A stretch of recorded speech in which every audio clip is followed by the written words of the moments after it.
Imagine this. A young man who just got married 3 months ago. A man whose family was still celebrating his new home, suddenly lying lifeless on the ground, surrounded by angry villagers and local security men. How did a newlywed like Ebuka Okonkwo end up in the middle of a violent confrontation? How did one night turn into his last night? Today, we bring you the true story, calm, clear and truthful, of how Ebuka and his suspected gang members were killed by local security operators in Anambra State.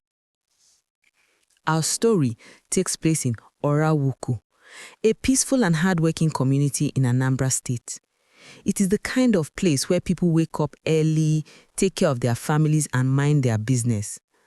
But recently, the community had been facing a growing problem. Cases of stealing, especially from shops that stored food items like bags of rice. People were frustrated, shop owners were scared, and the community security groups were on high alert. On one particular evening, villagers noticed movement around the shop where rice was stored. Local security men, also known as vigilantes, had been monitoring the area closely because of previous thefts. Reports say a small group of young men entered the area quietly. Their mission was rumored to be simple: steal bags of rice and escape quickly.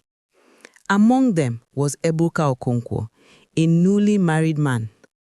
Some people later claimed it was his first time joining such a group. Others said he was influenced by friends, but no one knew exactly why he was there. As the group approached the shop, the vigilantes moved in.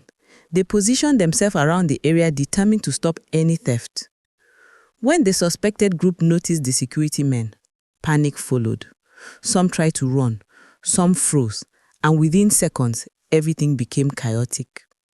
Shouts filled the air.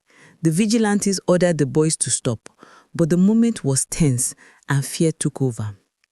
Then it happened. Gunshots. In the confusion, the vigilantes opened fire. 3 of the young men were shot, and Ebuka was one of them. Some people claimed the boys tried to escape. Others said they resisted arrest. But everything happened too quickly for anyone to fully understand. Onye ebe onye umuchu awu umuchu ka isi abịa Oraukwu ebu ezuo everyday oncha ka unu si abịa nke mmanya ebubu na shuttle bus kedu ndị buru ya mana ịma ndị buru ya kedu ndị bu ya ịma ndị buru mmanya a na-ezubori na Oraukwu stadium kedu ndị dị ya ndị agbara ọsọ bụ ebu mmanya. Okay, ndị gbara ọsọ bụ eburu mmanya. Okay, mana ịdị awen mgbe one ka unu bịagara Oraukwu a abịa mgbe n'Oraukwu nke a bụ izizi nsọ wee bịa. Nke a bụ izizi si abịa Oraukwu mana ịma na a na-abịa ezu ori stadium kwa ya ha na-ezu ori. ndị anụnwa bụ ndị ebe kafa bụ ndị Enugu steeti. Afa gị bụ gịnị? Afa m bụ Ebuka onye? Ebuka Okonkwo. Ebuka Okonkwo bụ afa gị. Onye Umuchu ka village gị na Umuchu? Amanasa na Umuchu. Ebuka Amanasa na Umuchu. Umuchu, Anambra State. In less than 5 minutes, the entire situation changed from suspicion to violence to death. Once the gunfire stopped, villagers rushed out. Some were surprised, some were angry, some were simply tired of thefts in the community. According to reports, the bodies of the suspects were brought together. Then, in a moment of pure frustration and mob anger, the villagers set the bodies on fire. No trial, no chance to explain their actions, no chance for anyone to confirm innocence or guilt. It became a case of jungle justice, one of the darkest forms of justice. The next morning, as people came to identify the bodies, a painful truth was revealed. One of the dead men was Ebuka, a newlywed who just started life with his wife. The news broke many hearts. His wife reportedly collapsed when she heard. His parents wept. Neighbors were shocked. Nobody expected that the same young man who had worn a wedding ring only 3 months earlier would be lying burnt and lifeless on the ground. People started asking, How did Ebuka end up here? Was he pressured? Was he desperate for money? Or simply was he in the wrong place at the wrong time? The community had mixed reactions. Some said, stealing has caused too many problems here. The vigilantes did the right thing. A brother to the man they were robbing his shop before meeting their end narrated his own side of what happened, and I quote, "I want to make a statement about this guy who just wedded and then pied in a robbery incident at my hometown Oraukwu, Anambra State. About 2 weeks before he was shot, they came to the shop of my kindred brother at night around 2 a.m. with a truck, broke the shop and stole 100 bags of rice and 100 cartons of Heineken beer. My brother Odogwu was broken, a guy in the village hustling to feed his family. So I advised him to buy our solar CCTV camera. That decision to buy the camera saved the situation. The gang came a second time not knowing that a trap has been set for them. The security men were alerted, and as soon as they came to the scene, the gang shot at them, just like they did at Nobby, a nearby town. Oraukwu security did respond fiercely and pied 3 of them, including this guy whom his wife don't know he's an armed robber. 3 of them escaped.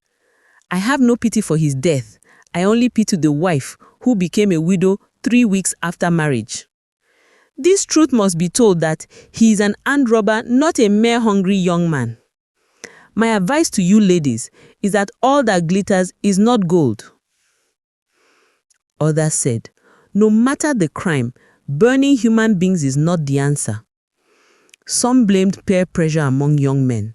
Some blamed poverty. Some blamed the community for promoting jungle justice instead of calling the police. The entire community was divided, and the argument continued for days. Ebuka's family was devastated. His young wife kept asking, why didn't he stay home? Why did he follow them? What really happened? His parents kept saying he was not a criminal. His siblings believed he got carried away by friends or made one terrible mistake. But whatever the truth was, nothing could bring him back. This story leaves behind several serious questions. Why does jungle justice still happen in many communities? Why do young men get involved in risky or illegal activities? Why do local security groups sometimes use extreme force? Could Ebuka have survived if the police were involved instead? These questions remind everyone that crime, fear, and anger create dangerous outcomes. This tragic story shows how one wrong decision can destroy many lives. It shows how quickly a moment of fear can lead to violence. And it shows how young people, especially newly married men with pressure, can be pushed into dangerous paths. Ebuka's life ended too soon.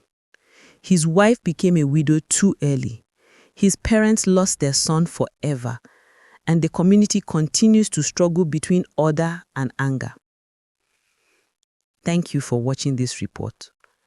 If you want more true life stories told in a warm, simple, please subscribe and turn on notifications. Let me know in the comments, do you think jungle justice is ever the right solution? Until next time, stay safe and make wise choices.